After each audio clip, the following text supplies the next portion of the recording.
have the distinct privilege of being here with our Wicomico County Teacher of the Year, Ms. Tara Martens, and we're excited to be able to introduce her to our public.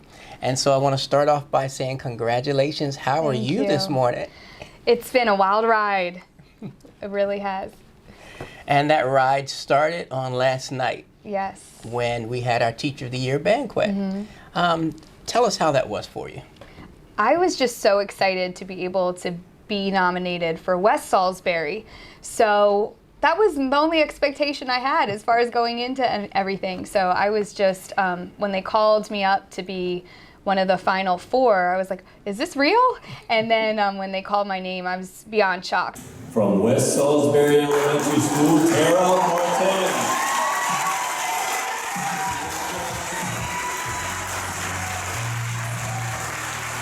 And I'm still shocked. I'm totally shocked.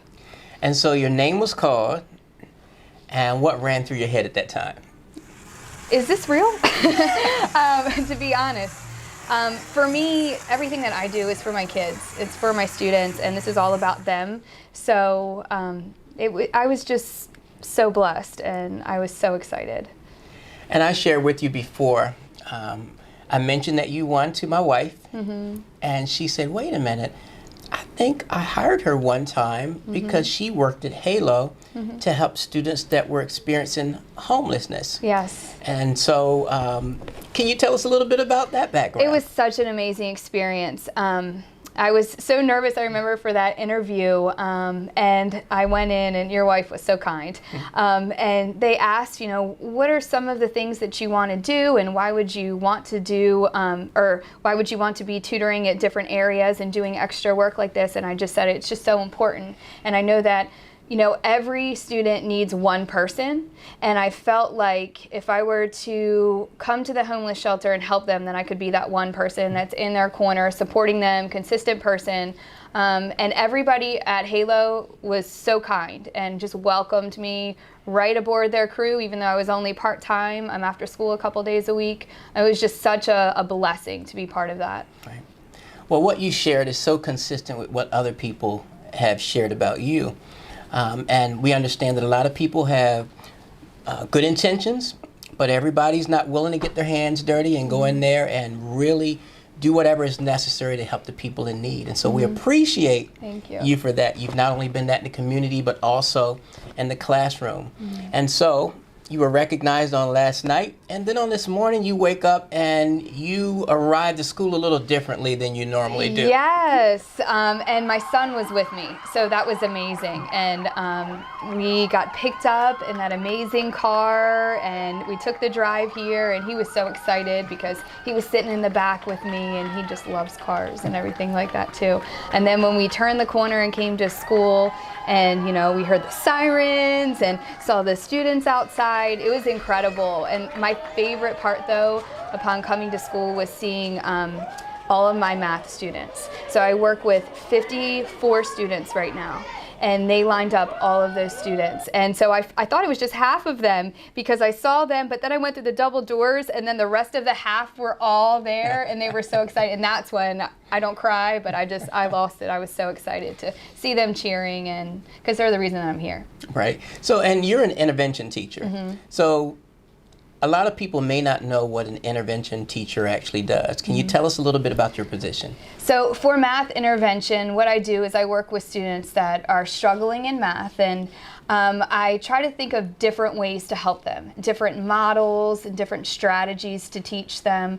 And they give me a lot of freedom to use part of a curriculum, but to also implement different things. So I write a lot of different content songs, and we just do a lot of different cheers, and I try to kind of appeal to their interest. And the reason why I love being a math intervention teacher so much is because I literally remember when I was in 7th grade where I was sitting, and math and I did not have a good relationship at that year, and my teacher and I really, she was kind of an old school teacher, and so I remember how I felt in that class. I dreaded going to that class, and I feel like that kind of, it carried with me for years. So I think it's so awesome that the students that I have, when they walk in this door, they think that they're the smartest kids in the whole entire school, and that's why they're in here.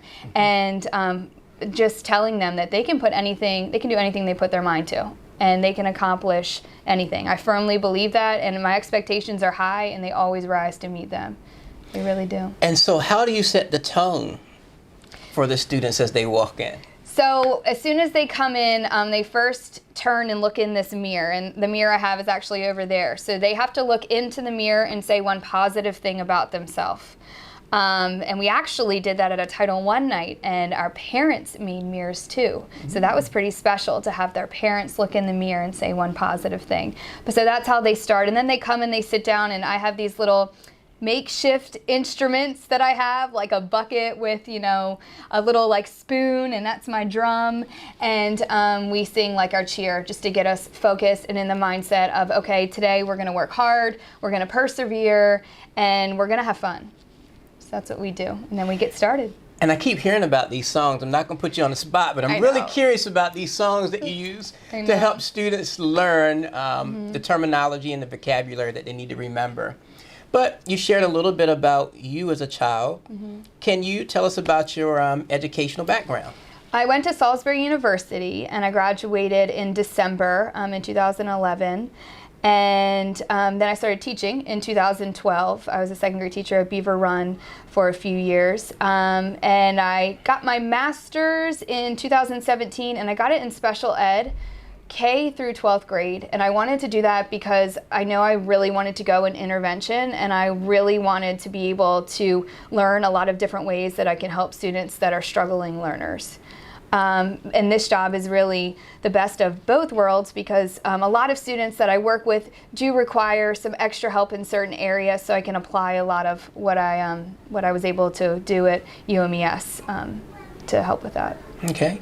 And you worked at a couple of different schools. Can you tell us a little bit about your roles there? I was at Beaver Run, a second grade teacher, and that was for, in 2012, I started there. I think that was 6.5 years. Then this position came up mid-year as far as they were looking for a math intervention teacher.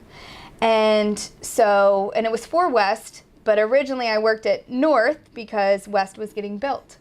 And so all of our students were stationed there. And I remember interviewing for that position, and I was so excited about it. And then when they said, we'd like to hire you, I said, but I got to finish my school year first. And they're like, no, you have to go now. It's a now or never. So that was one of the hardest things that I ever did, because I had to leave that class mid-year.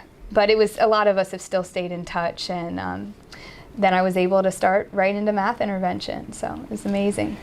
And even prior to your decision to go to college to become an educator, how were you as a student? How did you know you wanted to become a teacher? Well, my mom's a teacher. So I've kind of been around it my whole life. I actually went to the school that she worked at, so I remember getting in there early, and I remember helping her set up breakfast and get all of the little stations ready and do all that. And I remember how much the students loved her. To me, she was my mom, but they just embraced her so much. And I mean, even years later, I shared last night a story where I was in my hometown, and this man came up and said, I bet you don't remember me, but I want to introduce you to my son. And my mom taught him in kindergarten, and his son was 5.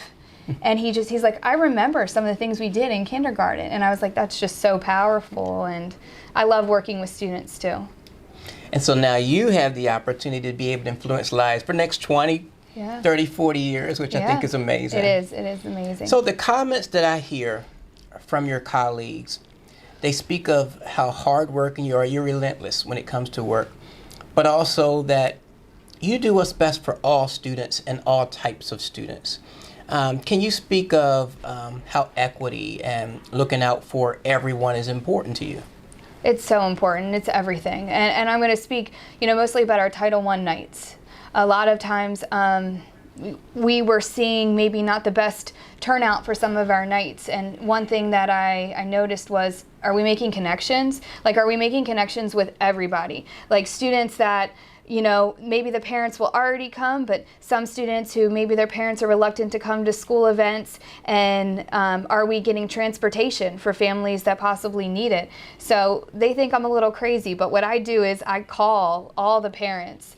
A lot of the parents at RSVP, I'll call all of them, and then I call a lot of our fit families personally, and I invite them, and I make sure we have transportation out there, because I think that building connections is just the key. Everybody needs to know how much you care about their child. And it's the same thing I want for my children as they're in school. So. Absolutely, we appreciate you for that. So with you being such a hard worker and so dedicated to the profession, what do you do in your time off? How do you turn it off and do things for you? It's very hard to turn it off, very hard. But because I'm constantly, you know, thinking and worrying about my students, but I love to work out. I like to run a lot. So that is one thing I do for myself, and I try to do every day, but I did not do this morning. Today I did not do my run. But that's one thing I do for myself. Well, don't feel bad. I did not do my run this morning either, nor did I do it last week. So you're way ahead of us. So now you are the spokesperson for Wicomico County, and you speak on behalf of the teachers. What message would you like to share to teachers and or the community?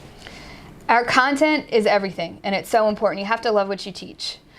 But more so than that, especially with students that we work with, we need to make sure that they know that we care and that we're so authentic and we're true to ourselves and we care about them and we care about their family. We're making those connections. And one way that I did that when I was at Beaver Run, when I had my own classroom every day, was we had morning meetings. So all of my students would come to the carpet, they would sit in a circle, they would show me their color based on how they were feeling. So red was, you know, I'm a little upset today, or yellow, I'm kind of okay, green, I'm good to go. So that kind of, all they did was say their color, and it helped me gauge where they were.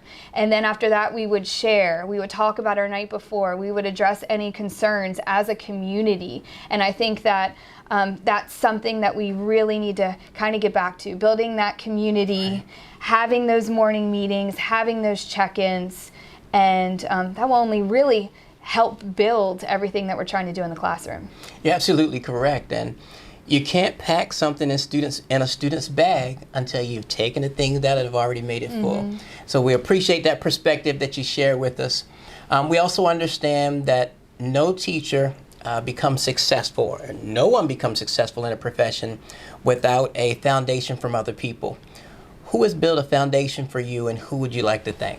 I feel like the list would go on, but when I first started out and I was in my internship, I was with Tammy Adams, and I was with Beth Kieser. Tammy Adams was in 5th grade and Beth Kieser was in 2nd grade, and they were both teachers of the year for their school.